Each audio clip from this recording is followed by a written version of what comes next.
Satu hari kelak Tuhan Yesus itu akan meninggikan dan memuliakan hamba-hambanya yang setia.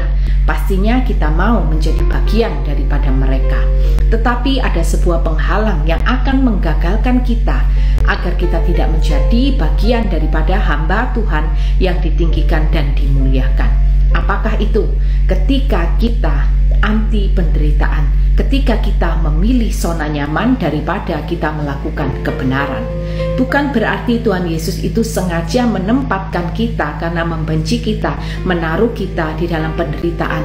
Tetapi memang ketika kita melakukan kebenaran, ketika kita mengikuti kehendak Yesus, akan ada banyak penolakan, akan ada banyak ejekan, akan ada banyak cemoohan yang akan kita terima. Ketika kita harus memilih jalan kebenaran atau jalan tawaran dunia menggiurkan, itu kita akan mengalami penderitaan karena kita harus membuang zona nyaman kita. Tetapi mari kita belajar dari Tuhan Yesus yang sudah mengalaminya terlebih dahulu. Penderitaan yang Tuhan Yesus alami, siksaan kepada tubuhnya, sampai firman Tuhan itu mengatakan sampai orang-orang tidak bisa melihat lagi sebagai manusia karena luka di sekujur tubuhnya yang luar biasa. Dengan arti kata lain, penderitaan yang akan kita alami itu akan membentuk karakter kita sampai orang lain itu tidak mengenali diri kita lagi karena karakter kita berubah. Yang dulunya mungkin kita suka marah, sekarang ini karakter kita menjadi sabar. Yang dulunya kita selalu suka membalas dendam, menyakiti orang lain, tetapi saat ini kita menjadi orang yang pemaaf.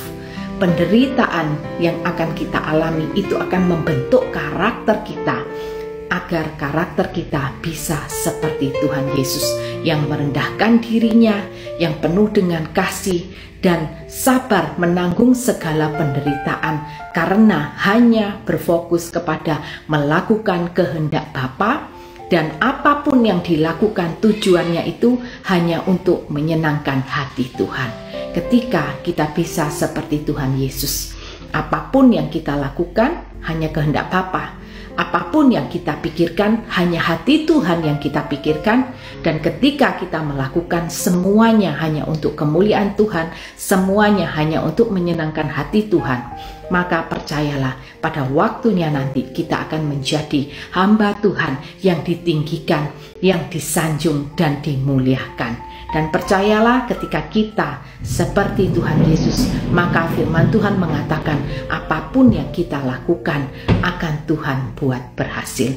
Yuk saudara, mari kita menjadi belajar dan meneladani dari yang Tuhan Yesus sudah lakukan, yang ajarkan, yaitu kita menjadi hamba yang bukan hanya mau di zona nyaman, tetapi kita berani menderita karena kita melakukan kebenaran, dan lihatlah upahnya.